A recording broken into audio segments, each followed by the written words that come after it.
श्री लाडली जी के चरणों में महावर रचना हो रही थी। लाडली जी अंतर में लालजू के चिंतन में डूबी हुई थी। अचानक श्री चरणों का स्पर्श और रचना में चंचलता दिखाई दी, तो आंख खोल के देखा कौन है, तो स्वयं लालजू महाराज हैं। लाडली जू ने देखा स्वयं लालजू महाराज अपने कर कमल से लाडली जू के श्री चरणों में महावर रचना कर रहे हैं। कैसा ये एकांतिक अद्भुत सेवा सुख है। स्वयं परमात्म तत्व है लालजू महाराज, आनंद सिंधु है, पर प्रेमाधीनता इतनी प्रबल है, अपने ही प्रेम स्वरूप से लाडली जी के श्री चरणों में महावर रचना कर रहे हैं। बिहरत कुसुम पराग लगत जब पीत वसन लय झारत, लुठत मयूर चंद्रिका तिन तर अद्भुत छवि निहारत, जावक चित्र बनाई संवारत करन सफल तब मानत।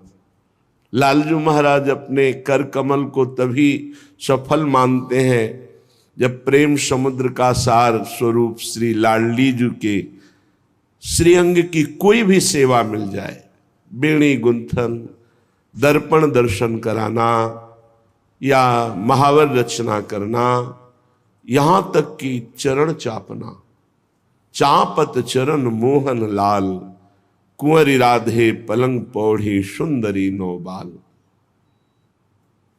ये अनन्य दास्य रस को प्रकाशित करने के लिए आचार्य हैं, स्वयं करके दिखा रहे हैं। प्रेमाधीनता प्रभु में बहुत प्रबल है, अन्यत्र ऐसी प्रेमाधीनता नहीं पाई गई।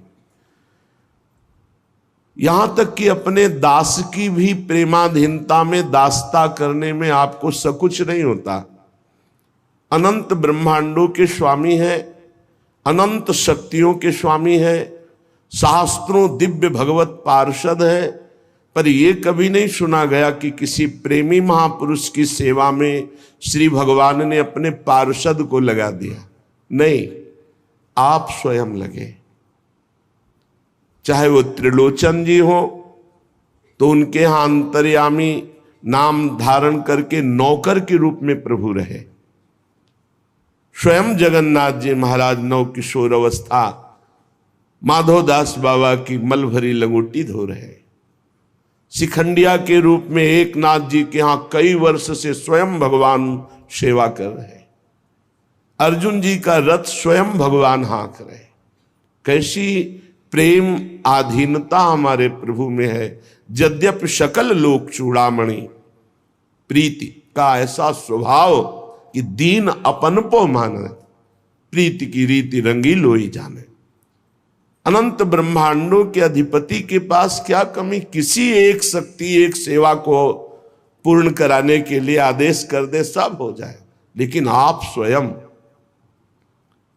पग चापूं और सेज बिछाऊं, नौकर बनूं हजाम, हाकू बैल बनो गडवारो, बिना तनख्वाह रथवान, यही तो मेरे मन में ठणी, भगत मेरे मुकुटमणि। फिर तो स्वामिनी जो प्रेम समुद्र का मूर्तिमान सार रूप है, सांद्रानंद घन प्रेम मूर्ति किशोरी। मुस्कुरा दिया किशोरी जी ने। प्रभु आपकी प्रेमाधीनता अद्भुत है। प्रभु चित्र रचना कर रहे, श्री चरणों में महावर लगा रहे हैं, और कोकिला डाल पे बैठी हुई बोल रही राधा राधा राधा, फिर शांत हो जाती। लालजू ने कोकिला से कहा, बलि बलि जाऊं कोकिला तेरी, तू राधा राधा गावोरी, तू प्यारी प्यारी गावोरी, तू श्यामा श्यामा गावोरी। ऐ वृंदावन की प्रेम स्वरूप वृक्ष में विराजमान प्रेम स्वरूप कोकिला, ये जो प्रेम अमृत का पान करा रही श्रवणेन्द्री के द्वारा, राधा राधा प्रिया प्रिया श्यामा श्यामा, तू शांत क्यों हो गई? गा, मैं तेरी बलिहारी जाऊं, मेरो सो रंग रूप तिहारो, मोशो मन ही मिलावोरी। एक कोकिला, तू भी श्याम और मैं भी श्याम, बस मेरे मन में तू मन मिला दे तो देख मेरा मन राधा रंग में रंगा हुआ है। तू भी राधा राधा गा रहे, इसलिए तेरी बलिहारी जाऊं। ध्यान दीजिए, प्रभु बलिहारी जा रहे हैं जिसके मुख से राधा राधा निकल रहा है। और सच्ची मानिए, राधा नाम उच्चारण करने वाले को हम संख्या की बात नहीं कहते हैं।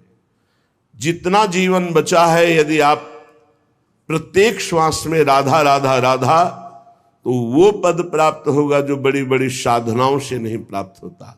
लालजू महाराज कह रहे, ये है जो नाम है मेरो जीवन, प्यासे श्रवण सिरावोरी, बलि बलि जाऊं कोकिला तेरी, राधा राधा गाओरी।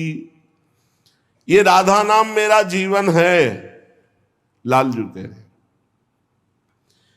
जब कोई राधा बोलता है तो मेरे प्यासे कान उधर हो जाते हैं, मेरी दृष्टि उसके ऊपर हो जाती है। क्या दूं इसको? प्यारी जू का नाम सुनाया तो पहले तो रजिस्टर ही फाड़ देते हैं। अनंत जन्मों का लेखा जोखा जो चित्रगुप्त के द्वारा है वो सब खत्म कर देते हैं। अनुल्लिख्या अनंतान पितदपराधान मधुपतिर, फिर महाप्रेमाविष्ट तो परम देयम विमृशति। प्रेम में आविष्ट होकर सोचते राधा नाम के बदले में इसको क्या दूं? तो त्रिभुवन में राधा नाम के बदले में ये माया वाली वस्तुएं देने योग्य थोड़ी है। तो प्रभु स्वयं अधीन हो जाते हैं, भगवान प्रेमाधीन हो जाते हैं।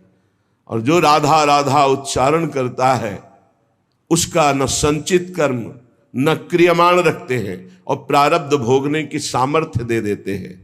ये जो नाम है मेरो जीवन, प्यासे श्रवणो शिरावोरी, रंग में रंग बढ़ाओ हा हा, ये उमगी उमगी तुम गाओरी।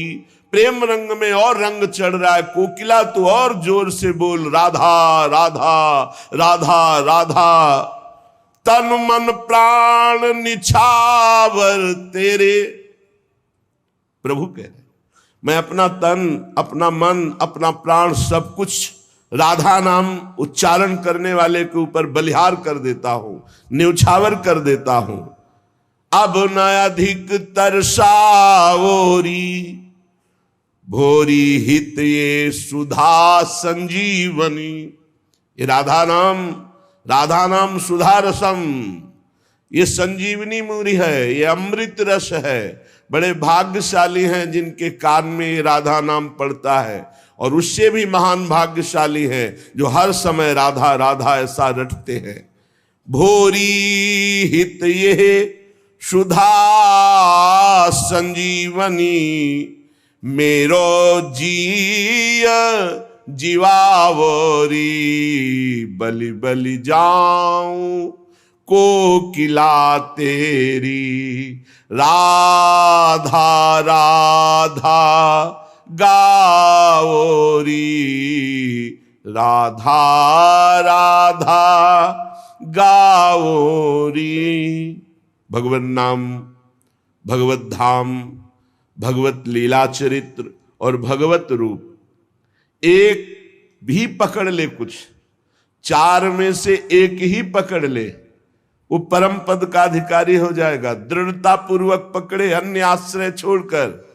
धामवास नाम रटन, रूप ध्यान, लीला श्रवण गायन। कल प्रसंग चल रहा था, श्री देवर्षि नारद जी भक्ति तरुणी और ज्ञान वैराग्य वृद्ध, उनकी वृद्धावस्था दूर करने के लिए देवर्षि नारद जी ने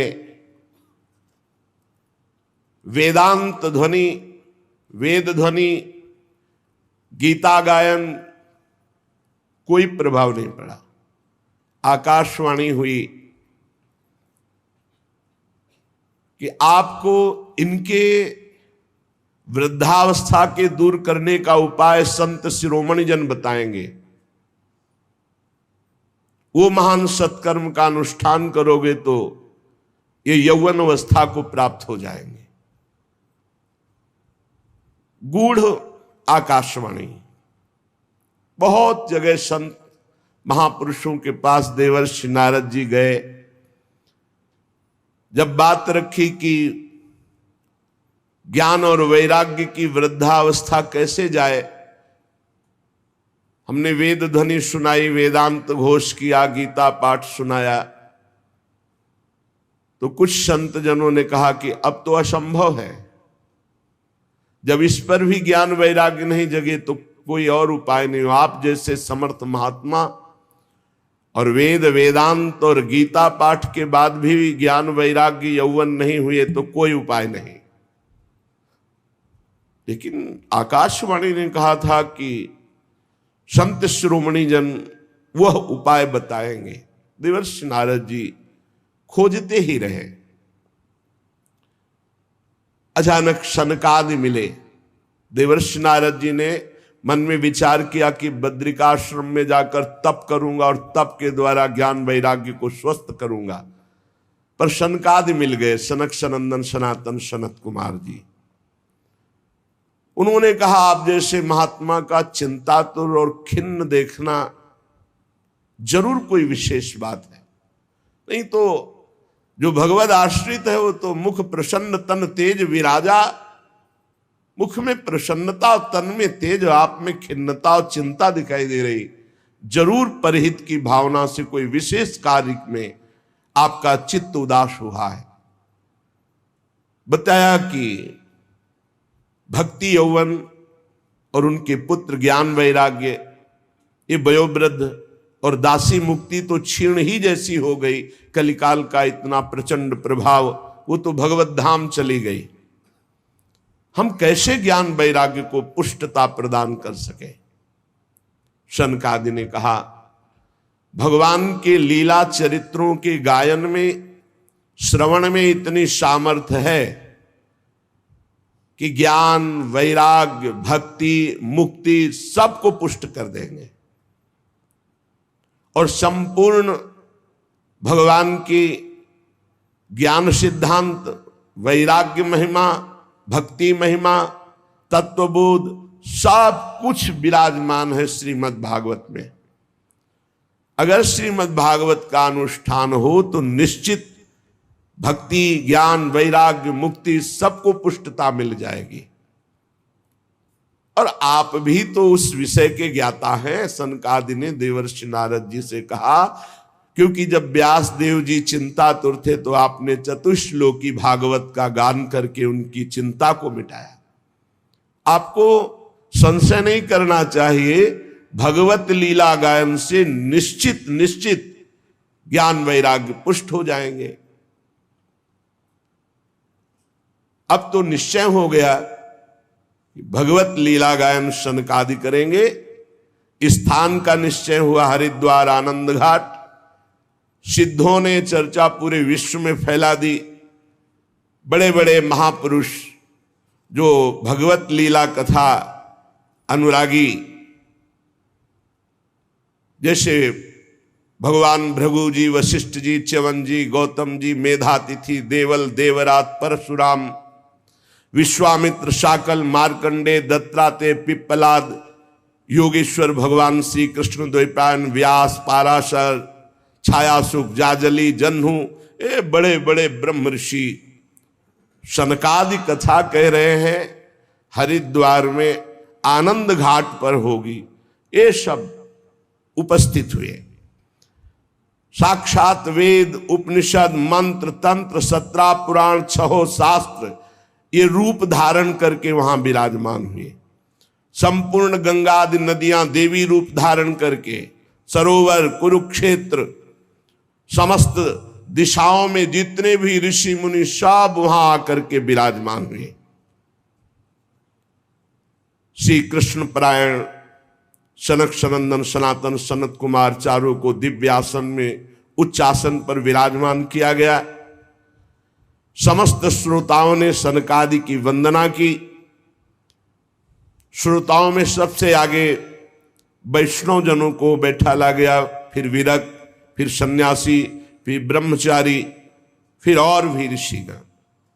एक और देवता, एक और वेद उपनिषद शास्त्र मूर्तिमान होकर, एक और गंगा आदि देवियां, फिर उनके पीछे आगंतुक भक्तजन, जो भी स्त्री पुरुष भगवत कथा के लोभी जन थे, वो वहां आकर विराजमान हुए। बड़ी जोर से शंख ध्वनि हुई, जय जयकार, नमस्कार। देवता लोग विमानों में चढ़कर पुष्पों की वर्षा किए। जे भी सनकादि ने भगवत लीला चरित्र प्रारंभ किया, ते ही सबके देखते देखते वहीं बीच में ही भक्ति, ज्ञान, वैराग्य बड़े तेजस्वी होकर के विराजमान हुए। इसमें 18,000 श्लोक हैं, 12 स्कंद हैं। परमहंस श्री सुखदेव जी इसके प्रवक्ता हैं। प्रधान श्रोता राजा परीक्षित जी हैं।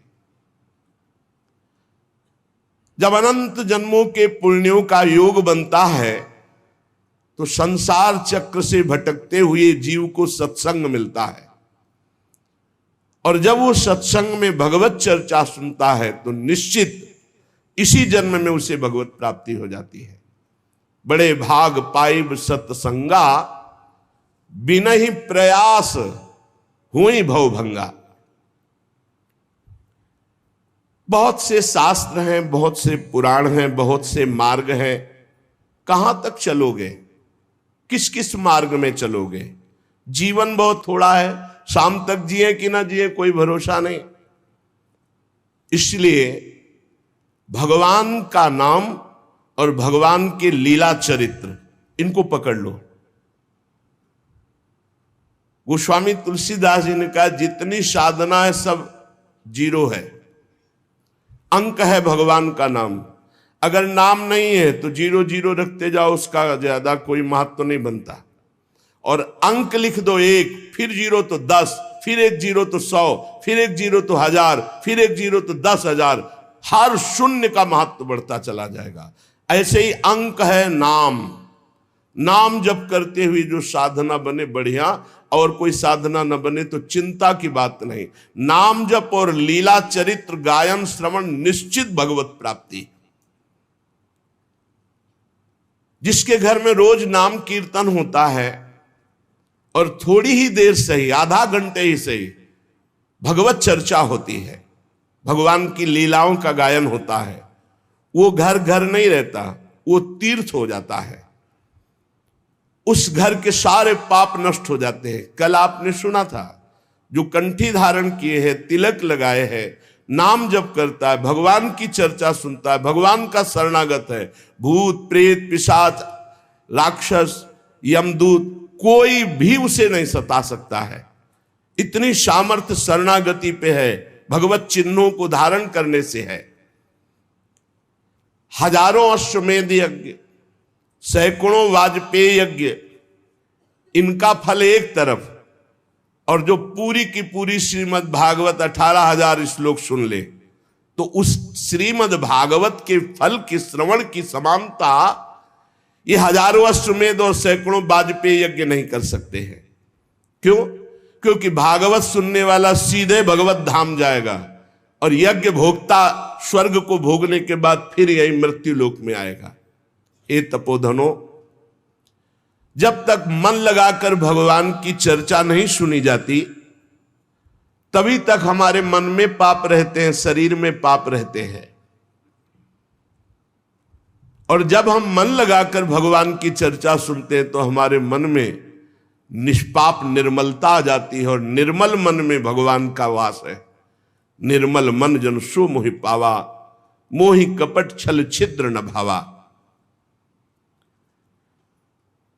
गंगा जी स्नान करने से बाह्य पवित्रता फिर धीरे धीरे मानसिक पवित्रता की तरफ गति होती है। लेकिन यदि भगवत लीला चरित्र सुना जाए तो बाह्य और आंतरिक दोनों पवित्रता हो जाती है। भगवान नाम जब किया जाए, भगवत लीला चरित्र सुना जाए तो सवाभ्यंतर शुचि, वो बाह्य और अभ्यंतर दोनों से पावन हो जाता है। इसलिए श्री कृष्ण लीला कथा अमृत की समानता न गंगा, न गया, न काशी, न पुष्कर, न प्रयाग कोई नहीं कर सकता।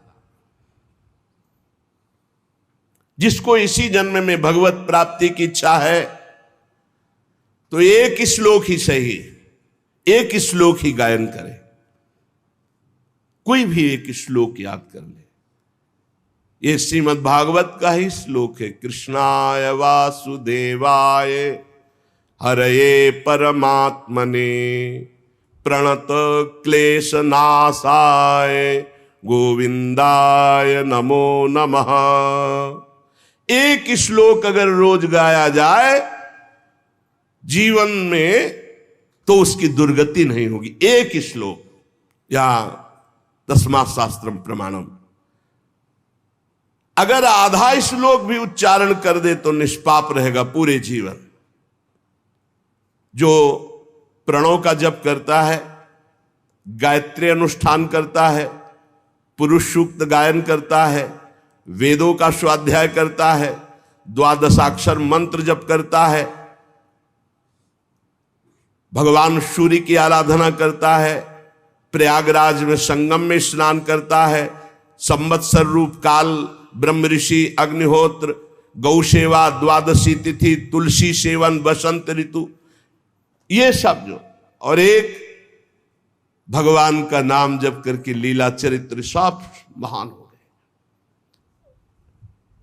बुद्धिमान वही है कि ये जन्म हमारा व्यर्थ न जाने पावे। सनकादि कहते हैं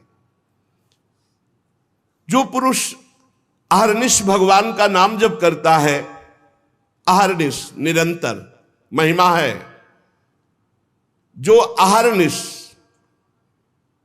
निरंतर तैल धारावत अखंड चिंतन में चल रहा है नाम, और जहां भगवान की चर्चा होती, जैसे प्यासा आदमी दौड़ के जाता है, बावरों सो रस में फिरे खोजत नेह की बात, बावरा में कहां भगवत चर्चा हो रही, और जाके वहां शांत एक चित्त होकर बैठकर भगवत चर्चा सुनता है। तो कह रहे जन्म कोटि कृतम पापम नश्यते नात्र संशया। करोड़ों जन्मों के पाप उसके नष्ट हो जाते, इसमें कोई संशय ना करे। जो नित्य भगवान की लीला कथा सुनता है, नित्य भगवान का नाम जप करता है, श्री तुलसी जी को जल चढ़ाता है, वैष्णव जनों की सेवा करता है, उसको परम पद दुर्लभ नहीं है, सुलभ है।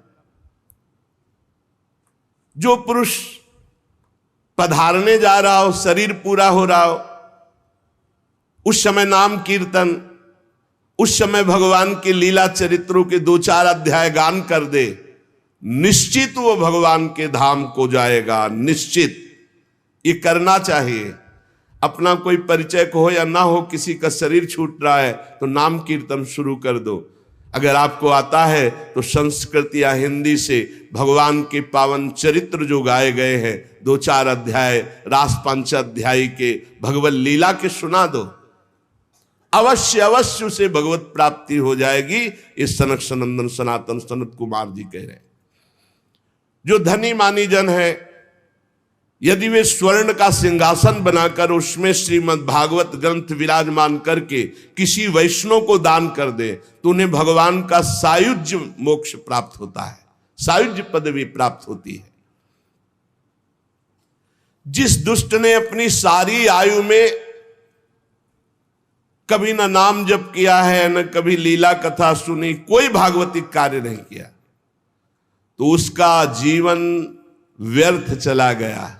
संसार के भोगों का बोझा ढोते हुए, भोगों को भोगते हुए उसका व्यर्थ जीवन गया। व्यर्थ में माता ने प्रसव किया, उसका यहां मृत्युलोक में मानव शरीर धारण करना व्यर्थ हो गया। वो मुर्दा है जो भगवान का नाम जप नहीं करता, वो मुर्दा है जो भगवान की लीला कथा नहीं सुनता। वो भार स्वरूप है, पृथ्वी में पशु तुल्य है, धिक्कार है। सनकादि जन कह रहे, धिक्तम नरम पशु समम भूय भार रूपमेवं वदंति दिव्य देव समाज मुख्या। संत समाज, देव समाज ऐसों का त्याग कर देते, धिक्कार कर देते हैं, जो न नाम जप करते हैं, न भगवद आचरण करते हैं, न भगवत लीला कथा सुनते हैं। संसार में सब कुछ सुलभ हो सकता है, पर संत समागम बहुत कठिन है। संत समागम, भगवत प्रेमी महात्मा का मिलना, महत्संगस्तु सुदुर्लभ हो। करोड़ों जन्मों के जब पुण्य एकत्रित होते हैं, तब भगवत प्रेमी महात्मा का सानिध्य और उनके श्रीमुख से सिद्धांत और भगवत चर्चा सुनने को मिलती है। नारद जी, आप बड़े ही महान योग निधि महात्मा है, क्योंकि आपने जगत कल्याण के लिए ज्ञान वैराग्य को पुष्ट करने के लिए प्रयत्न किया। भगवत मार्ग में भगवत लीला कथा श्रवण रसास्वादन करने के लिए झूठ बोलना त्यागना आवश्यक है। अगर झूठ बोलेगा तो भगवत लीला कथा का स्वाद नहीं मिलेगा। कम से कम अब लो नशानी अब ना नशे हो, अब तक हुआ, अब तो सही बोलना शुरू कर दे। क्या भय है, झूठ क्यों बोलते हैं? बड़ा मन मलिन कर देता है झूठ, और लोग बड़ी सफाई से झूठ बोलते हैं। कभी चूक से झूठ हो जाए तो हो जाए, तो उसे क्षमा किया जाता है। जानबूझकर 100 का 100% झूठ। दूसरा, व्यभिचार। झूठ बोलना और व्यभिचार करने वाला, चाहे वो कथा कहे या कथा सुने, उसे स्वाद नहीं आएगा। इसलिए सनकादि कह रहे सत्य भाषण और ब्रह्मचर्य पालन,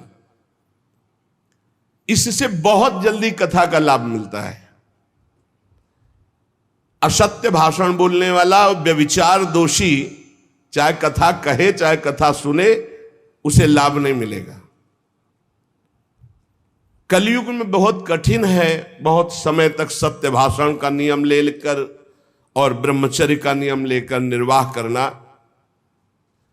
इसलिए महापुरुषों ने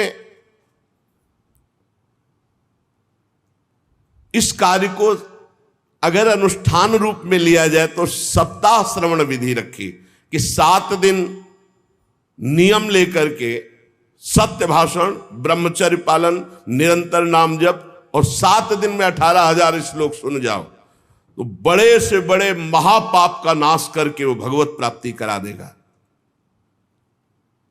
कलयुग में मन असंयमित रहेगा, शरीर में रोगों की बाहुल्यता रहेगी, आयु बहुत थोड़ी रहेगी, और भी अनेक प्रकार के झूठ बोलना, व्यभिचार करना, छल कपट, निंदा करना, ये सब दोष कलयुग में, जो फल तपस्या, योग और समाधि से भी प्राप्त नहीं हो सकता, वो भगवान की लीला कथा अमृत सुनने से प्राप्त हो जाता है। शनकादि ने महिमा वर्णन की। शौनक जी ने पूछा, सूत जी ये तो आपने बड़े आश्चर्य की बात कही, इस श्रीमद् भागवत में ब्रह्मा जी के भी आदि कारण प्रभु श्री हरि का निरूपण किया गया है, परंतु ये मोक्ष की प्राप्ति में ज्ञानादि सभी साधनों से बढ़कर के है, ऐसा सनकादि जी ने कहा, सूत जी ने कहा, शौनक जी, इसका एक गुप्त रहस्य है। जब भगवान श्री कृष्ण इस धराधाम को छोड़कर अपने परम धाम को जाने लगे, तब उनके मुखारविंद से एकादश स्कंद का ज्ञानोपदेश सुनकर के उद्धव जी ने पूछा। उद्धव जी ने कहा, गोविंद, अब तो मुझे दिखाई दे रहा है कि आप अपना कार्य पूर्ण करके परम धाम को पधारना चाहते हैं। मुझे मेरी चिंता नहीं है, मैं तो आपके जूठन के प्रभाव से, नाम जप के प्रभाव से, आपके उपदेश के प्रभाव से परम पद की चिंता नहीं करता। एक चिंता मेरे हृदय में है, घोर कलिकाल आपके जाते ही आ जाएगा, अपना प्रभाव दिखा देगा। इसमें दुष्टों की बाहुल्यता होगी, संतों का संसर्ग मिलना बड़ा कठिन हो जाएगा। यहां जो मिलेंगे भी तो छल कपट और उग्र प्रकृति के, इसलिए ये पृथ्वी बड़ी दूषित हो जाएगी।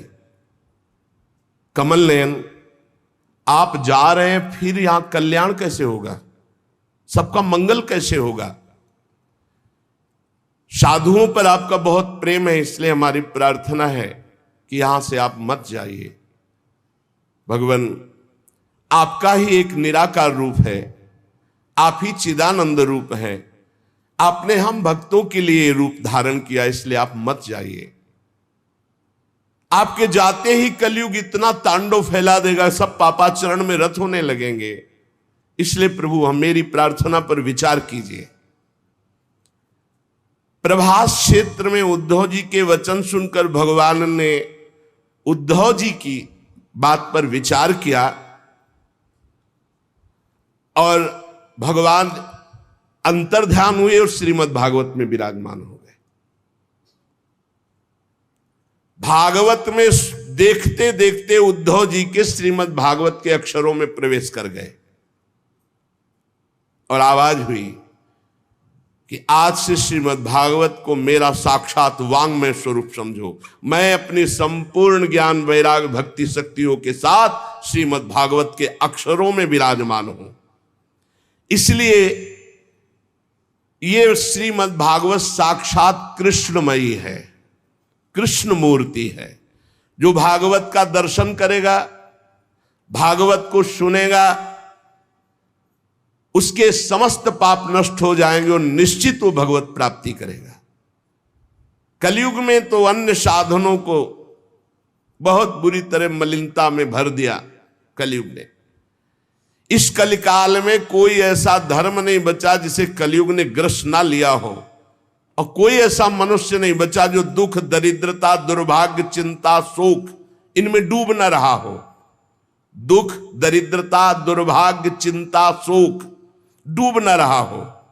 कोई ऐसा नहीं दिखाई दे रहा जो काम क्रोध पर विजय प्राप्त कर सके। तो इस भगवान की माया से पीछा छुड़ाना बड़ा कठिन है। इसीलिए भगवान अपनी संपूर्ण शक्ति के साथ श्रीमद् भागवत में विराजमान हो गए।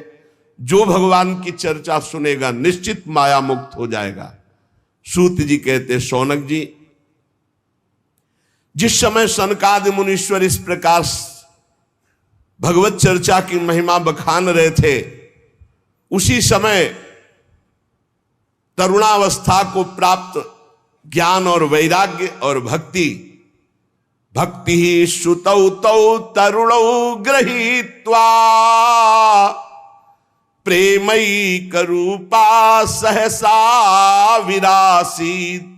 श्री कृष्ण गोविंद हरे मुरारे नाथेति नामानि मुहुर्वदन्ति।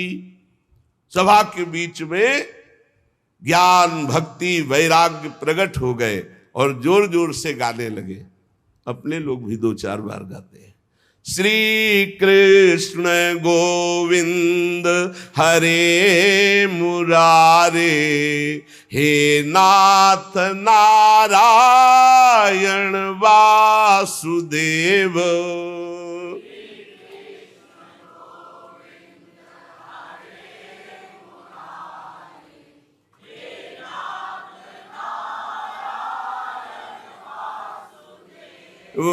श्री कृष्ण गोविंद हरे मुरारे, हे नाथ नारायण वासुदेव।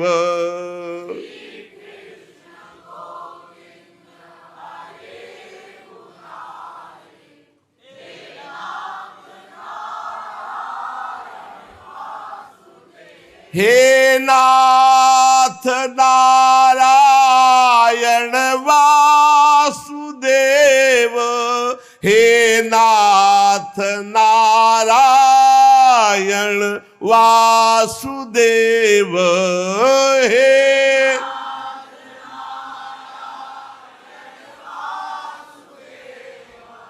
हे नाथ नारायण सुदेव। श्री कृष्ण गोविंद हरे मुरारे, हे नाथ नारायण वासुदेव। श्री कृष्ण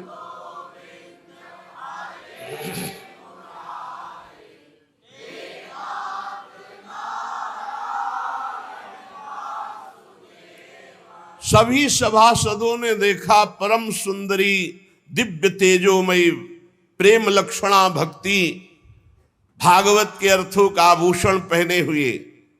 सब मुनिजन आश्चर्य हो, यह ऐसा तेजमय स्वरूप ज्ञान वैराग्य भक्ति का। तब सनकादि ने कहा, आश्चर्य मत करो, ये भक्ति देवी अभी अभी श्रीमद् भागवत की महिमा से प्रकाशित होकर के तरुण अवस्था को प्राप्त ज्ञान वैराग्य के साथ प्रकट हुई है। अपने पुत्रों सहित विनम्र होकर के भक्ति जी ने सनत कुमार जी से कहा।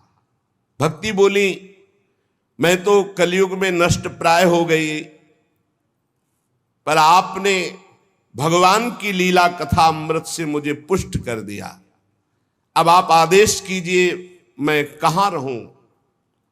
ये सुनकर सनकादि ने कहा, जो भगवान का नाम जप करते हैं, भगवान के आश्रित हैं, भगवान की लीला कथा सुनते हैं, तुम भगवान का दर्शन कराने वाली हो, भगवान का प्रेम प्रदान करने वाली हो, आवागमन को जड़ से नष्ट करने वाली हो, इसलिए तुम सदैव भगवान के प्रेमी भक्तों के हृदय में वास करो। जो नाम प्रेमी, रूप प्रेमी, लीला प्रेमी, धाम प्रेमी, सदैव तुम उनके हृदय में वास करो। ज्ञान वैराग्य और भक्ति, ये कलयुग भले किसी को दूषित कर दे, लेकिन जिसके हृदय में हे भक्ति महारानी तुम ज्ञान वैराग्य के साथ विराजमान रहोगी, ये दृष्टि भी नहीं डाल सकता उन पुरुषों पर, उन उपासकों पर दृष्टि भी नहीं डाल सकता जिसके हृदय में भक्ति महारानी ज्ञान वैराग्य के साथ विराजमान है। कहां विराजमान? जो नाम जापक है, लीला चरित्र गायन श्रवण करता है, भगवद आश्रित है, उसके हृदय में सनक सनंदन सनातन सनत कुमार जी ने कहा कि आप ज्ञान वैराग्य सहित भक्ति विराजमान हो। भक्ति ने जे ही आज्ञा पाई तो जितने कथा में विराजमान थे सबके हृदय में विराजमान हो गए। सकल भुवन मध्य निर्धनास्ते पिधन्या, निवसति हृदये साम श्री हरेर भक्ति रेखा, हरिरपि निज लोकम सर्वथा तो विहाय, प्रविशति हृदय साम भक्ति सूत्रोपनद्धा। इस जगत में भले धनवान वो नहीं है, लेकिन उनके हृदय में भगवान की भक्ति विराजमान है। तो सकल भुवन मध्य निर्धनास्ते पिधन्या, धन नहीं है पर भक्ति विराजमान है, तो बोले तीनों लोकों में वो सबसे बड़ा धन्यवाद का पात्र बन गया, क्योंकि भक्ति की डोरी से खींचकर भगवान परम धाम छोड़कर उसके हृदय में प्रकाशित हो जाएंगे। भूलोक में भगवत प्राप्ति का साक्षात उपाय, बिना परिश्रम के, बिना श्रम के परम पद पहुंच जाना, ये भगवत लीला चरित्र गायन श्रवण बैठा ले दिमाग में, खूब लीला चरित्र गायन श्रवण, निश्चित भगवत प्राप्ति। जिस समय भक्ति महारानी नृत्य कर रही, ज्ञान वैराग्य नृत्य कर रहे, पूरे सभा में श्री कृष्ण गोविंद हरे मुरारे, हे नाथ नारायण वासुदेव, ये कीर्तन हो रहा। उसी समय अथ वैष्णव चित्तेषु दृष्ट्वा भक्ति मलौकिकी निज लोकम परित्यज्य भगवान भक्त वत्सलः बनमाली घनश्याम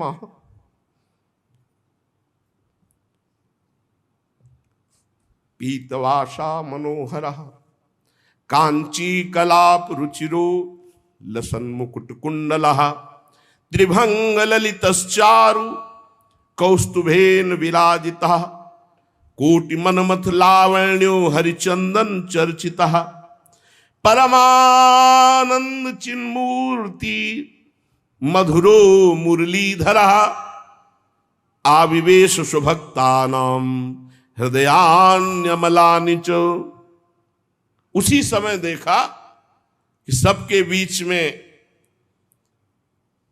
श्री चरणों तक लटकती हुई बनमाला, सिर पर मोर मुकुट, कानों में कुंडल, ललित त्रिभंगी, अधरों पर वर्षी, नेत्रों में करुणा, वक्षा स्थल में कौस्तुभ मणि, श्रीअंगों में हरिचंदन चर्चित।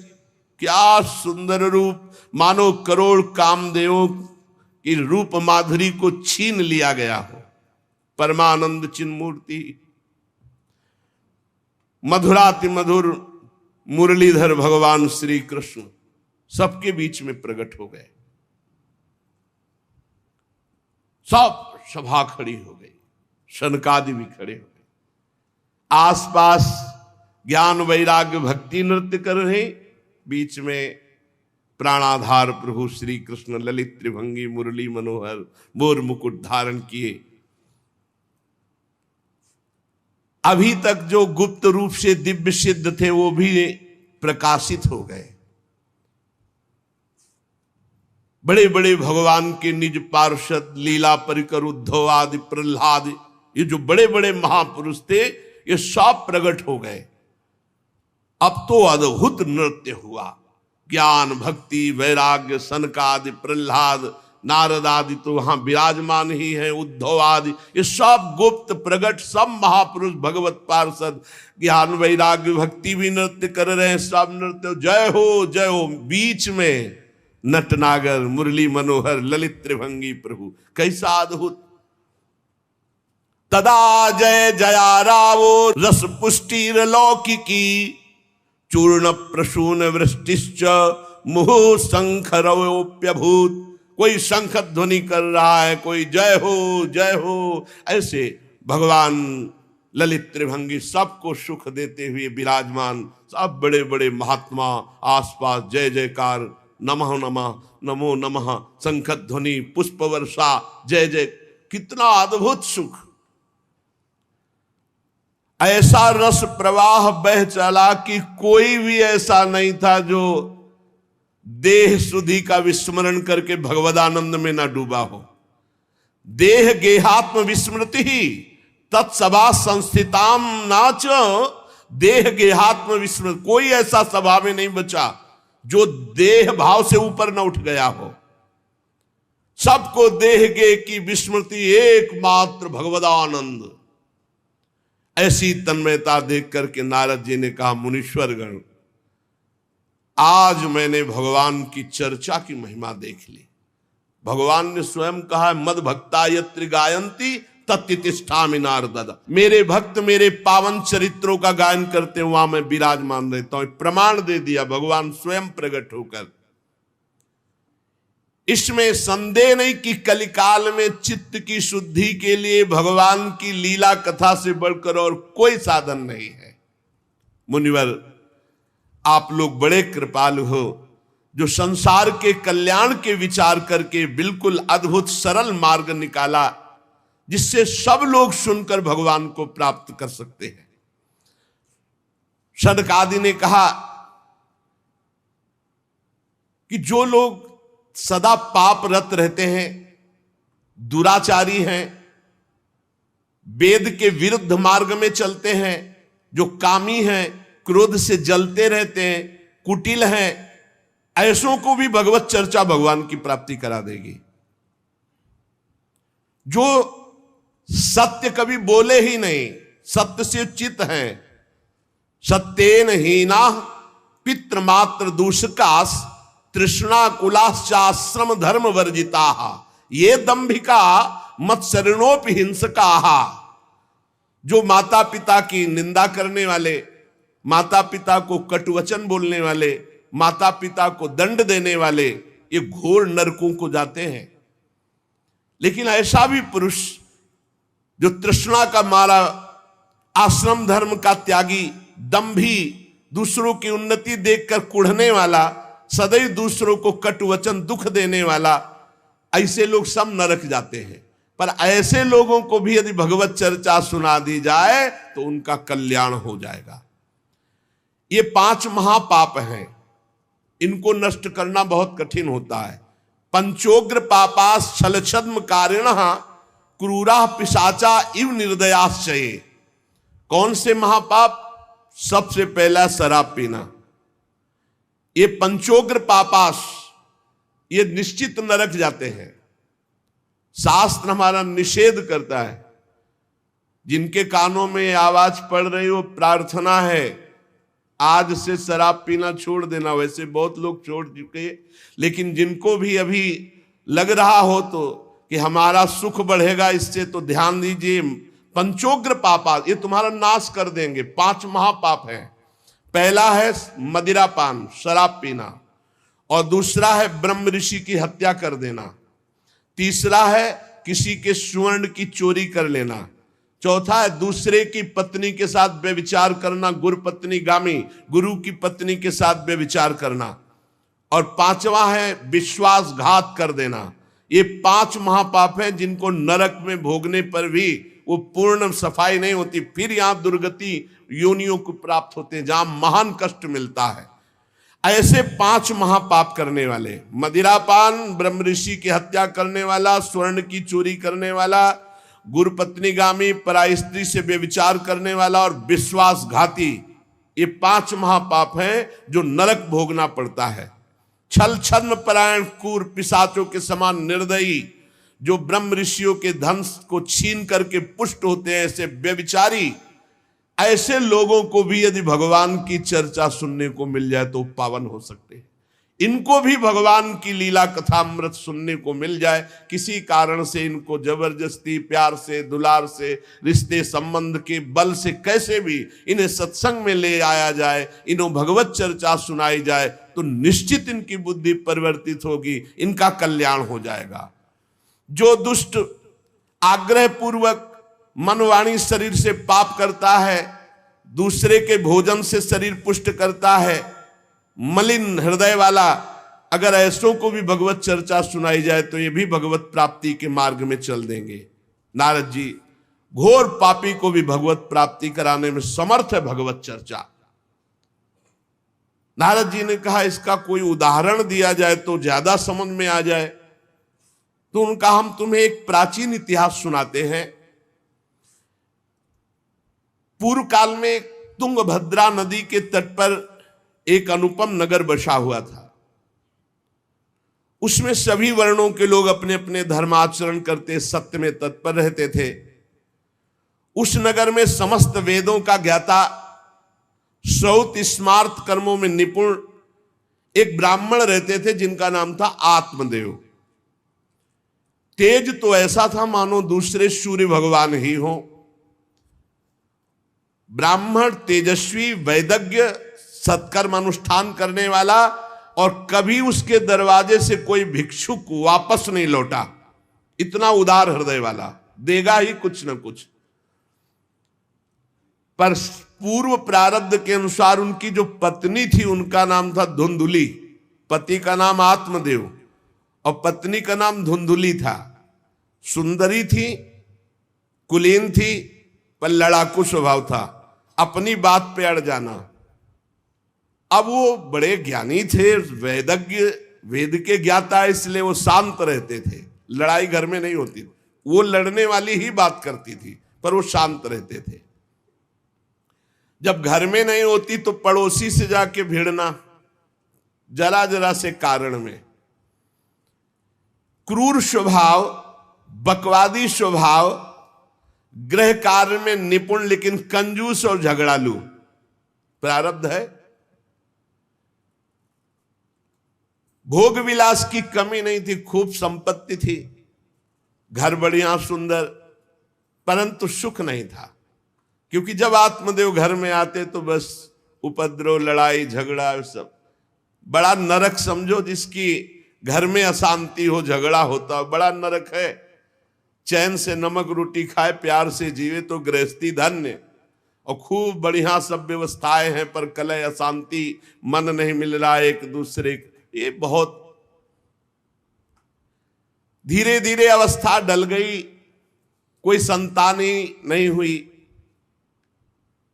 बड़े बड़े पुण्य कर्म किए, खूब दान पुण्य किया, लेकिन संतान नहीं हुई। अब वो ब्राह्मण बड़े चिंतातुर हुए आत्मदेव की, जिसके संतान न हो तो फिर उसको पिंडदान कौन करेगा।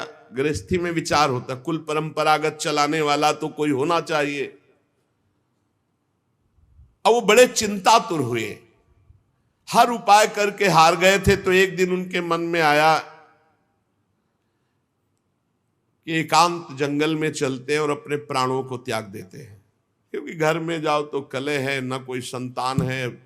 अब क्या, सब कुछ करके देख लिया, बुढ़ापा आ रहा है, पुत्र तो हुआ नहीं, तो कम से कम पुत्र होता तो कुल परंपरा चलाने, अब क्या। वो ऐसी भावना में थे कि जीवन व्यर्थ है, जंगल को चल दिए। उधर एक सरोवर में प्यास बुझाने के लिए एक महान संत आ रहे थे। जब कोई धर्मात्मा पुरुष दुखी होता है तो भगवान अव्यक्त रूप से संतों से मिला देते हैं। वो सन्यासी महात्मा थे। ब्राह्मण देखा कि वो जब जल पी चुके तो जाके साष्टांग दंडवत किया, शास्त्रों का ज्ञान था, हाथ जोड़कर खड़े हो गए। तो कथम रोदसी विप्रत्वम काते चिंता बलियसी वदत्वम सब्बत सत्वरम मह्यम स्वस्य दुखस्य कारणम। ये लंबी लंबी सांसें खींच रहे हो, उदास खड़े हो, दुखी दिखाई दे रहे हो। देखने से तो लगता है कि तुम ब्राह्मण हो क्योंकि तेजस्वी हो। क्या चिंता है तुम्हारी जो तुम जल्दी जल्दी श्वासें खींच रहे हो लंबी और दुख प्रकट कर रहे हो। ब्राह्मण ने कहा, महाराज आखिरी उपाय आप हैं। वैसे तो मैं बताऊं, अपने जीवन से निराश हो चुका हूं। आपको देखा तो आशा बन गई। पूर्व जन्म का कौन सा प्रारब्ध मुझे पता नहीं, पर संतान योग नहीं।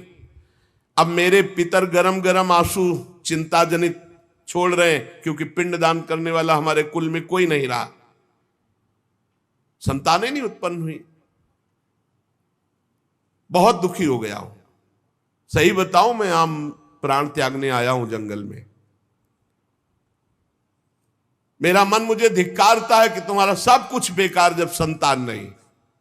और यहां तक कि मैं जिस गाय को पालता हूं वो भी बछड़ा नहीं देती, वो भी बांझ हो जाती। यहां तक कि जो पेड़ लगाता हूं उसमें भी फूल फल नहीं आते। कितना मैं दुर्भागी हूं, बड़ा भागा हूं। अब मैं अपने प्राण त्यागने आया हूं। और फूट फूट कर रोने लगे। संत का हृदय बड़ा करुणा में होता है। संत चाहे तो नवीन प्रारब्ध तत्काल रच सकते हैं क्योंकि भगवान के भजन में अपार सामर्थ्य है। उन्होंने अपनी दिव्य दृष्टि से देखा होगा, आत्मदेव ब्राह्मण, पुत्र का मोह तो छोड़ दो, आप विवेक का आश्रय लो, भजन करो। मैं तुम्हारी रेखा को देख रहा हूं, एक जन्म नहीं 7 जन्म तक कोई संतान है ही नहीं। देखो, संतान के पीछे मत पड़ो। राजा सगर, महाराज अंग, बड़े बड़े संतान में बहुत दुख भोगे हैं।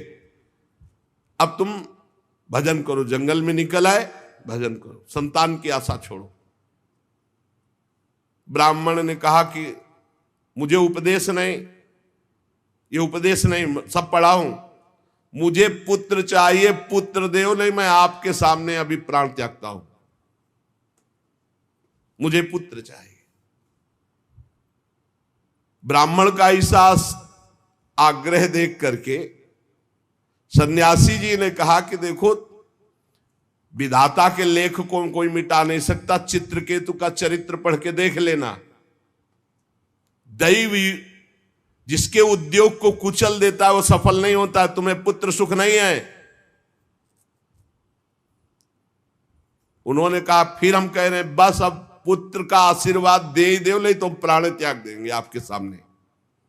सन्यासी जी ने देखा है तुम मानने ही वाले नहीं, तो उन्होंने योग बल से एक फल प्रकट किया, तपोबल से, और कहा लो योग तो नहीं तुम्हारे पुत्र का, पर मैं ये फल देता हूं, अपनी पत्नी को खिला देना, इससे बड़ा ज्ञानी महात्मा पुत्र पैदा होगा। तुम्हारी स्त्री 1 साल तक सत्य, शौच, दया, दान, ब्रह्मचर्य का पालन करे, एक टाइम अन्न खाए, तो और ये फल पाने के बाद 1 वर्ष के बाद ऐसा महापुरुष प्रकट होगा जो तुम्हारा कल्याण भी कर देगा, तुम्हारे पितरों का भी उद्धार कर देगा। वो योगीराज सन्यासी फल दिए। अब तो आत्मदेव बड़े प्रसन्न हुए क्योंकि कामना पूर्ण हो गई। फल लेकर आए, धुंधुली उनकी पत्नी थी जो लड़ाकू स्वभाव की, बड़ा क्रूर स्वभाव, दुष्ट स्वभाव, वैसे ही क्रूर स्वभाव था। आके कहा हो भाग्य, एक सन्यासी मिले, वो फल दिए, और उन्होंने नियम बताया है कि 1 साल तक सत्य बोलोगी, पवित्र रहोगी, दूसरों को दान करोगी, एक समय तुम अन्न खाओगी, और बहुत शुद्ध स्वभाव वाला महात्मा बालक पैदा होगा, ये फल खा लो। तो उन्होंने कहा कि फल तुरंत थोड़ी खाया जाता, नहा धो के बड़े पवित्रता से खाया जाता, लाओ और जाओ, आप निश्चिंत रहो। बोलने अगर हमारे सामने पाल, तुम्हें विश्वास नहीं, वो डरते भी थे, घर के बाहर हो गए। अब वो कुटिल स्वभाव की थी, क्रूर स्वभाव की। उन्होंने अपनी बहन को बुलाया और रो रो के कहने लगी कि बहन मुझे बड़ी चिंता हो गई, समस्या आ गई। क्या? बोले पंडित जी जो ये फल लाए हैं, फल से गर्भ रह जाएगा। पहले तो नियम बता गए हैं कि 1 साल तक झूठ नहीं बोलना, पवित्र रहना है, और दूसरों को दान देना, एक समय अन्न खाना है। अब हम तो बड़ी भयभीत हैं कि जब पेट में गर्भ बढ़ेगा तो भोजन कम हो जाएगा, पेट बढ़ेगा तो भोजन कम हो जाएगा। ये तो मैंने कर नहीं सकती क्योंकि 3 बार तो हमको अच्छा भोजन चाहिए, पंडित जी का 1 बार खाना, ये तो हो नहीं सकता। अच्छा, गर्भ बढ़ा, पेट बढ़ा, खाया पिया जाएगा नहीं, बहुत परेशानी उसमें लगेगी। और कहीं दैववश से अगर डाकू आ गए तो भाग भी नहीं पाऊंगी। चलो डाकू ना आए, कहीं आग लग गई घर में, तब तो हम जल के मरी जाएंगे क्योंकि गर्भ पेट में, ये तो हमसे नहीं। और फिर गर्भ निकलते समय सुना बहुत कष्ट होता है, ये सब हमसे नहीं होने वाला। देखो एक क्रूर स्वभाव की नकारात्मक सोच। और कहीं प्रसव काल में गर्भ टेढ़ा हो गया तो हम तो मरी जाएंगे, ये तो हमसे नहीं होगा। और अगर गर्भ हमारा बड़ा होने लगा और घर में ननद आ गई तो सब माल मता समेटती रहेगी, हम तो कुछ लड़ ही नहीं पाएंगी क्योंकि लड़ने लायक नहीं रहेंगी। ये सब विचार करके उसका, ये सब हमसे नहीं होने वाला। तो उनकी बहन ने कहा सोच क्यों करती हो? ठीक इसी समय हमें अनुभव हुआ है 2-4 दिन में, इसी महीने में, कि हमारे पेट में है, तुम हमारे पति को धन दे देना और गर्भवती का नाटक करो, और जब हमारे बच्चा होगा हम तुम्हारे यहाँ पहुंचा देंगे, और हम अपने यहाँ शोरगुल कर देंगे, बच्चा मर गया, कौन देखने आता है, और पति को पैसा दे देना। हाँ, ये तो बढ़िया बात रही, बढ़िया विधान बन गया, जैसे को तैसे मिले तो बढ़िया विधान बन गया।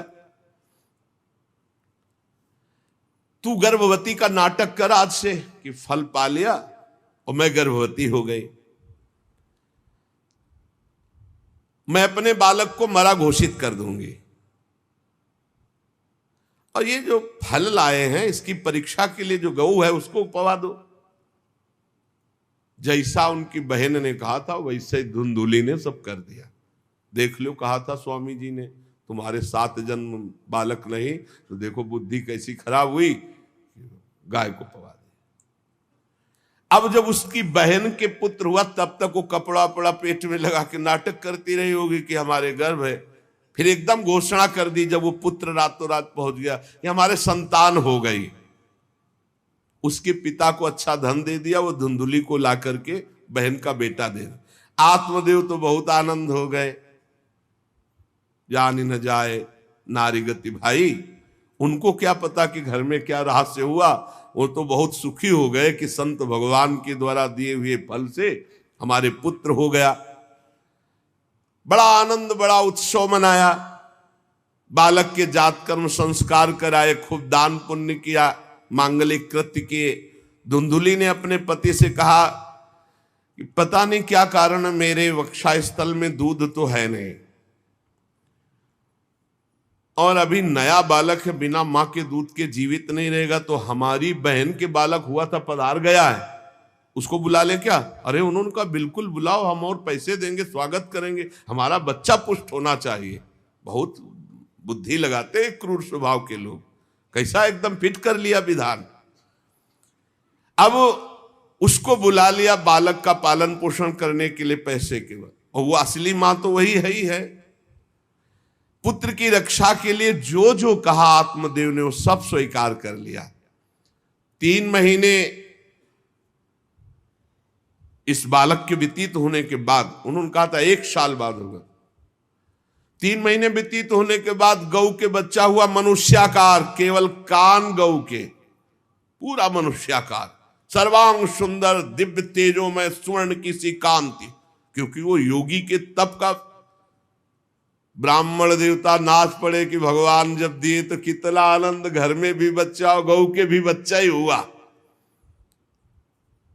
खूब संस्कार करके मंगल दान, बड़े प्रसन्न हैं।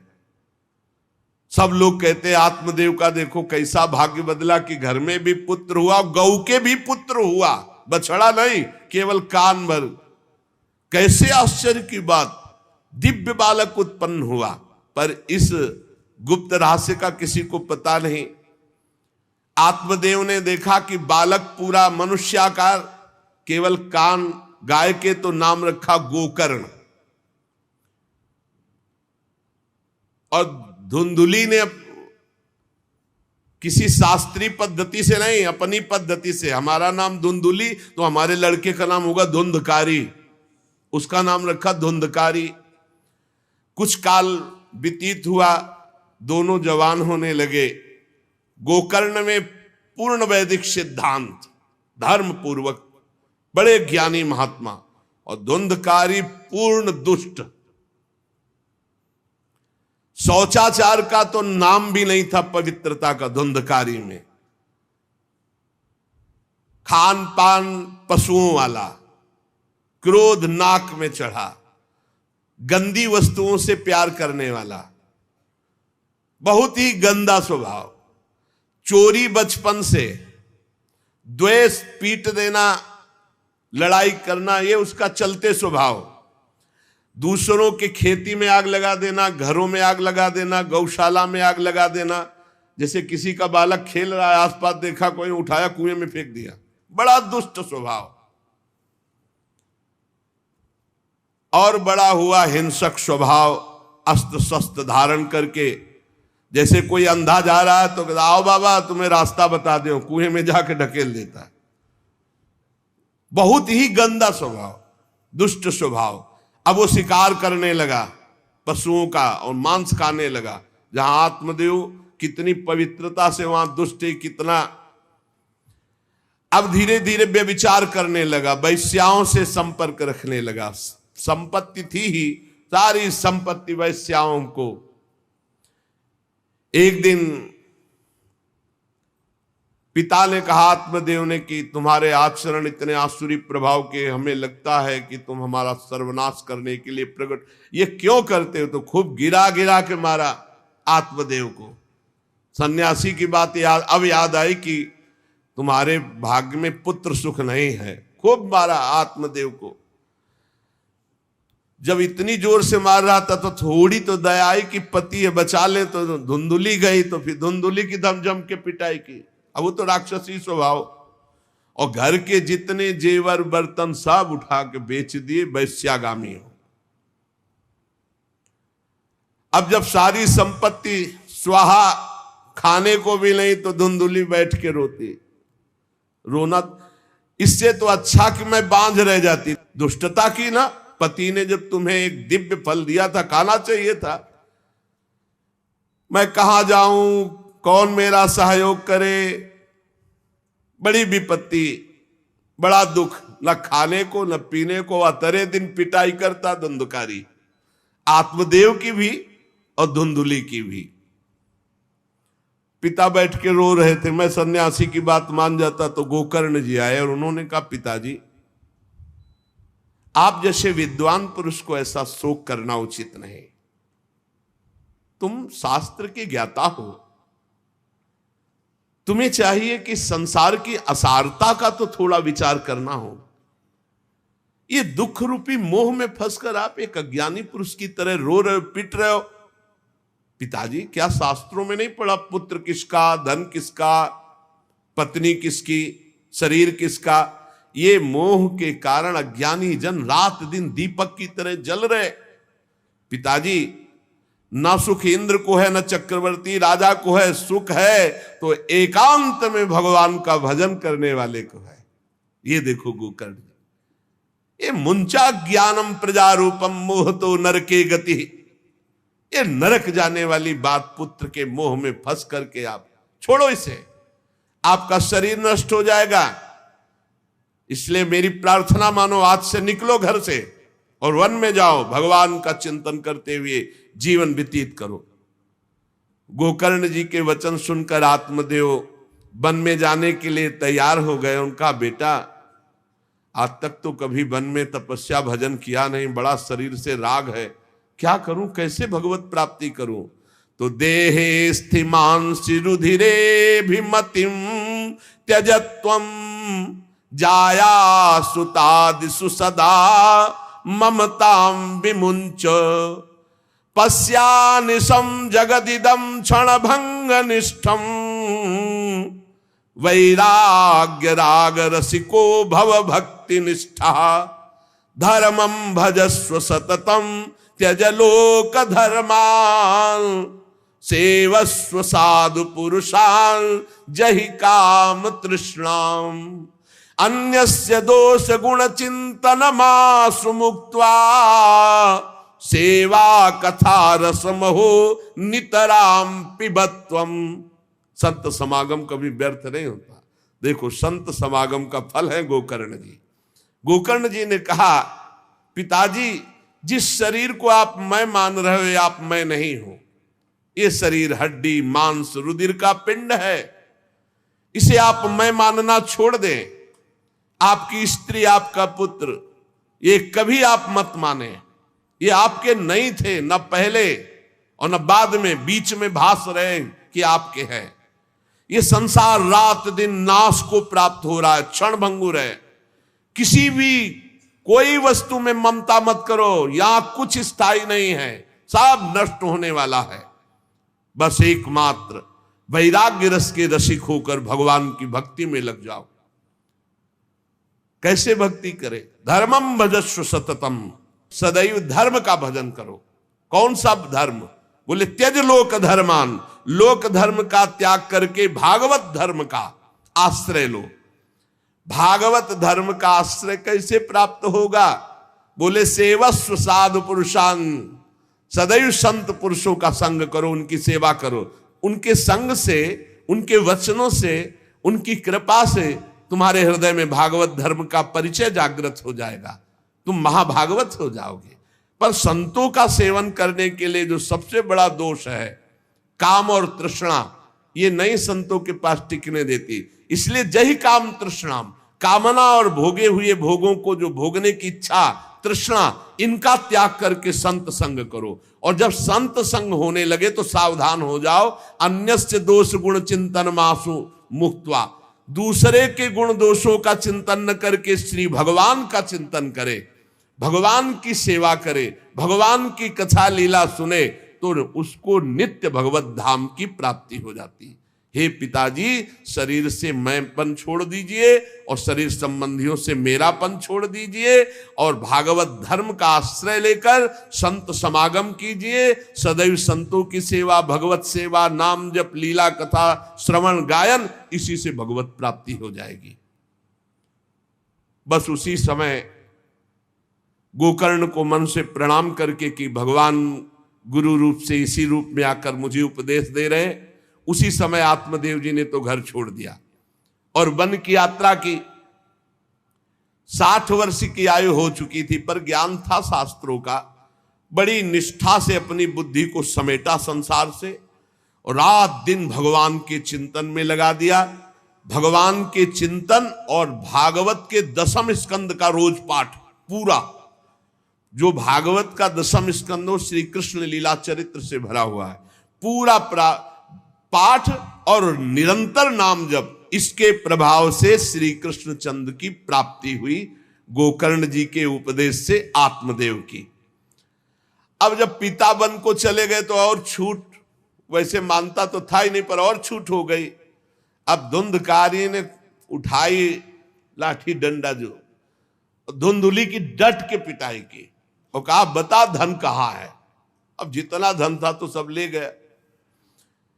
फिर जलती हुई लकड़ी लुकाठी, उससे बता धन कहाँ है। किसी तरह छूट पाई तो भागते हुए जाकर कुएं में गिरकर अपने शरीर को नष्ट कर दिया कि रोज की पिटाई से अच्छा एक बार दुर्गति को प्राप्त हुई। धुंधुली दुर्गति को प्राप्त हुई, पति आत्मदेव श्री कृष्ण चंद्र को प्राप्त हुई। योगनिष्ठ गोकर्ण जी ने जब देखा कि धुंधकारी का आतंक बढ़ रहा है तो उन्होंने छोड़ दिया। जो ज्ञानी पुरुष होते प्रपंच नहीं स्वीकार करते, उनको कोई सुख दुख इससे नहीं, उदासीन भाव से तीर्थ यात्रा को निकल गए। धुंधकारी ने 5 वैश्याओं को अपने संग में रखा, सब नौजवान वैश्याएं।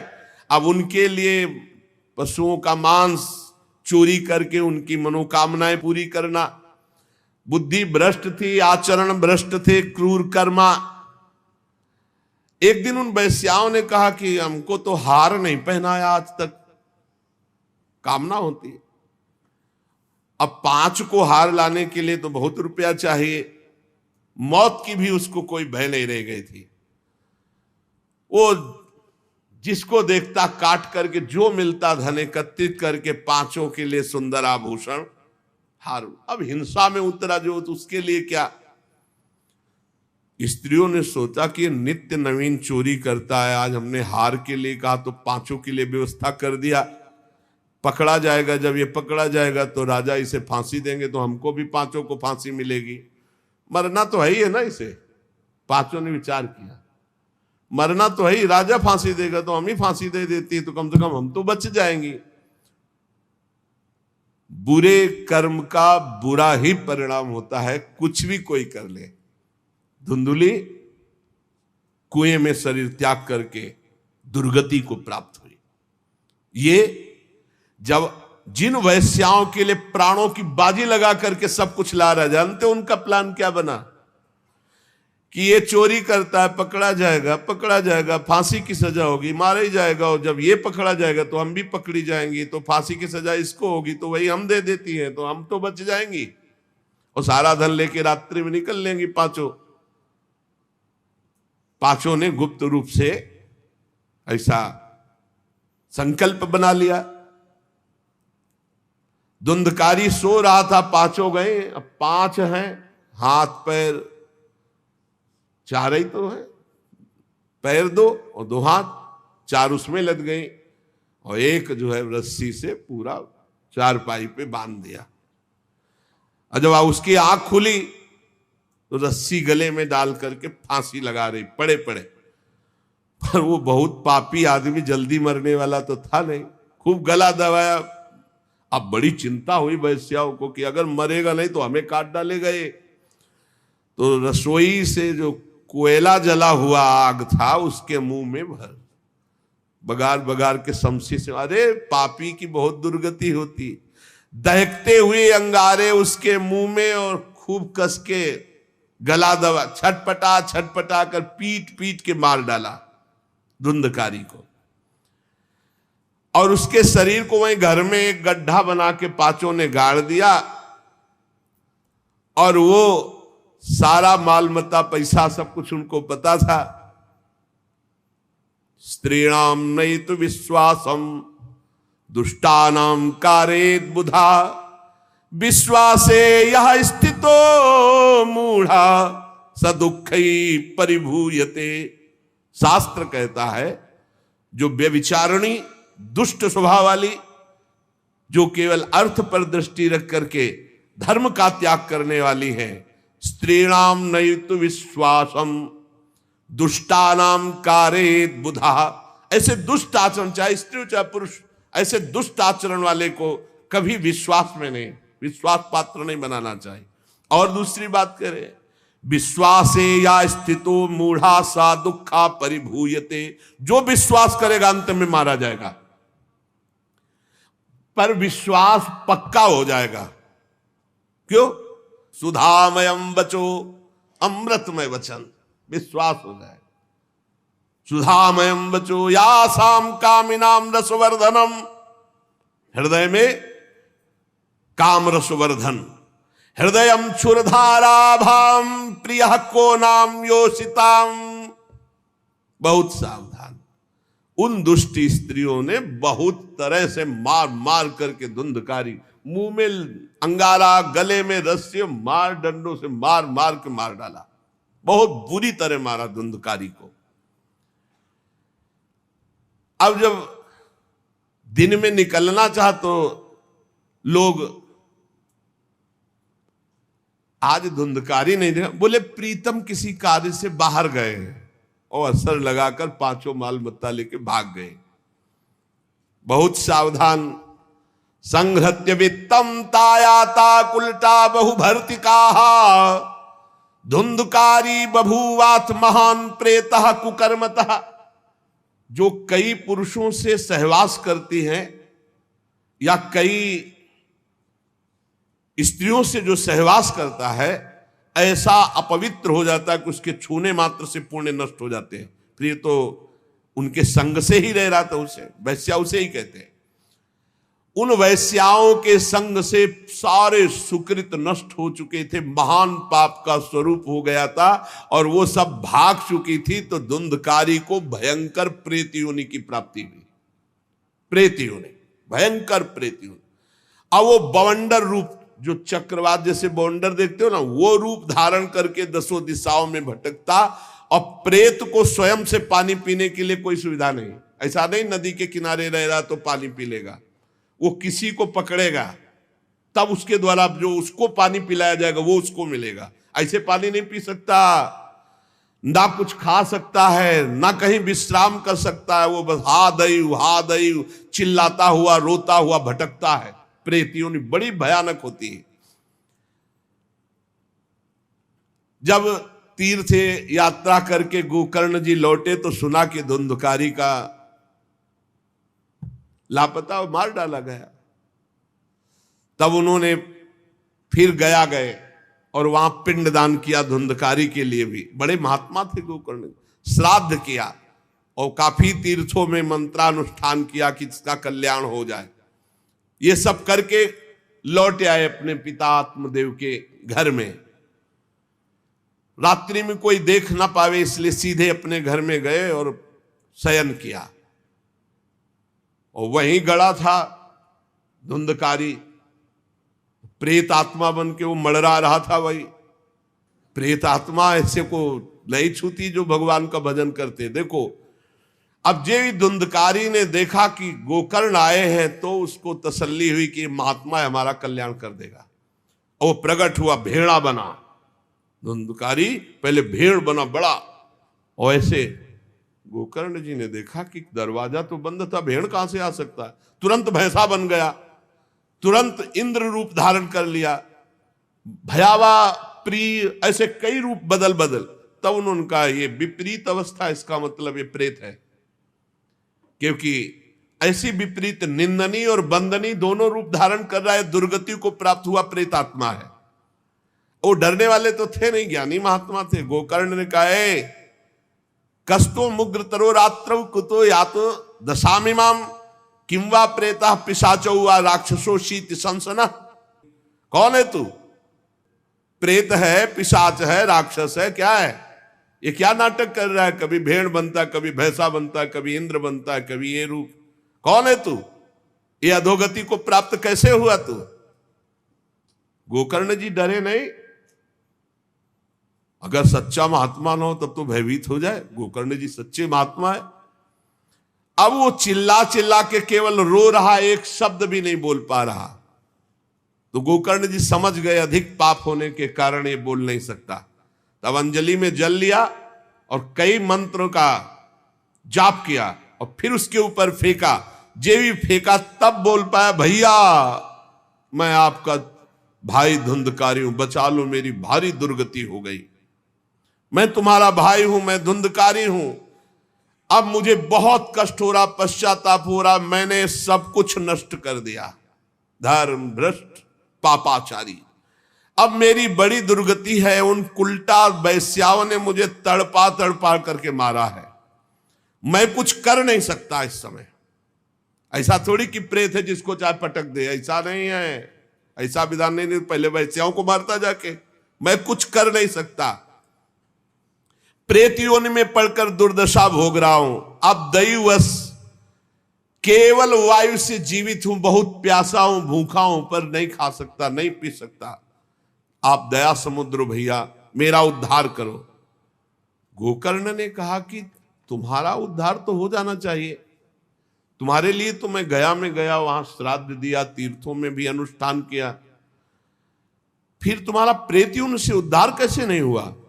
तो उनका भैया एक दो बार गया श्राद्ध से मेरा कुछ नहीं होने वाला, बहुत पापी हूं, बहुत बड़े बड़े पाप किए हैं, कोई दूसरा उपाय सोचो, छोटे मोटे पिंडदान से, दान पुण्य से मेरा उद्धार होने वाला नहीं, बहुत स्टॉक है हमारे पाप का। तुमको हम बताएं सैकड़ों बार गया श्राद्ध करो तो भी मेरा कल्याण नहीं हो सकता, ऐसा मैं पापी हूं, कोई दूसरा उपाय सोचो। गोकर्ण जी ने कहा सैकड़ों गया श्राद्ध से तुम्हारी मुक्ति नहीं हो सकती, तो तुम्हारी मुक्ति असंभव है। कहा भैया मैं तुम्हारे चरणों में पड़ा हूं, मुझे मेरा उद्धार करो। तो कहा ठीक है, तुम अभी इस घर से निकलो, कहीं और रहो, हम जब तुम्हें बुलाएं तब आ जाना, जाओ हटाओ, हमारे इस घर से हटो। हटा दिया उनको। गोकर्ण जी की आज्ञा पाकर धुंधकारी बाहर भटक रहा है। रात भर विचार किया कि इसका कल्याण कैसे होगा, जब सैकड़ों गया श्राद्ध से कह रहा उद्धार नहीं होगा। अब जब प्रातः काल हुआ, दरवाजा खुला तो बहुत से विज्ञजन आकर के गोकर्ण जी से मिले। गोकर्ण ने सबसे सलाह की कि क्या हो सकता है, ऐसे ऐसे स्त्रियों ने उनको मारा और वो प्रेत योनि को प्राप्त हुए। जो लोग विद्वान थे, योगनिष्ठ थे, वेदज्ञ थे, उन्होंने कई शास्त्र पाठ आदि की बातें बताई, सबने, पर सही उत्तर नहीं मिला। गोकर्ण जी महान तपस्वी थे। गोकर्ण जी ने प्रातःकाल स्नान करके अर्घ दे रहे थे, बोले औरों से क्या पूछना, सीधे सूर्य भगवान से पूछे। मंत्र का उच्चारण करते हुए सूर्य भगवान को स्थगित कर दिया, रोक दिया। बहुत बड़ी मंत्रों में तथा सर्वै सूर्य वाक्यम तन्मुक्तो स्थापितम परम गोकर्णा स्तंभनम चक्रे सूर्य वेगस्य वै, तथा सूर्य की गति को रोक दिया। और तुभ्यम नमो जगत साक्षिन ब्रूहि में मुक्ति हेतुकम। अब हम किससे पूछे, आप ही बताओ। हे जगत साक्षी भगवान सूर्य, धुंधकारी का उद्धार कैसे हो सकता है? आप कृपा करके बताइए कि धुंधकारी की मुक्ति कैसे हो सकती। गोकर्ण की प्रार्थना सुनकर भगवान सूर्यदेव ने कहा श्रीमद् भागवत महापुराण नियम पूर्वक सुनाओ, निश्चित उसकी मुक्ति हो जाएगी। सप्ताह पारायण 7 दिन में पूरी भागवत श्लोक सहित। सूर्य भगवान की आज्ञा सबने सुनी, गोकर्ण जी ने भी सुनी। बहुत सरल उपाय। गोकर्ण जी ने निश्चय किया मैं स्वयं सुनाऊंगा और उसका उद्धार करूंगा। अब तो कथा का समय निश्चित किया। बहुत से लोग कथा सुनने के लिए वहां पहुंचे। जब सुना कि भगवान की कथा सब पापों का नाश कर देती है, तो बहुत से लोग, पापी पुण्यात्मा जो भी, सबको बैठने की उचित व्यवस्था की गई। एक 7 गांठ का बांस जो सीधा था, आवाहन किया धुंधकारी का और कहा इस पे बैठ जा, तू भी कथा सुन। तो सीधे 7 गांठ के बांस पर धुंधकारी जाकर के बैठ गया, छिद्र में वायु रूप होकर, क्योंकि बाहर कहीं स्थित नहीं रह सकता, चलायमान तो बैठना है। गोकर्ण जी ने एक वैष्णव को मुख्य श्रोता बनाया और प्रथम स्कंद से स्पष्ट स्वर में कथा सुनानी प्रारंभ की, श्लोक और अर्थ। सायंकाल को विश्राम दिया तो एक बड़ी विचित्र बात हुई। सभासदों के देखते देखते एक बांस में तड़ तड़ की आवाज हुई, एक गांठ फट गई।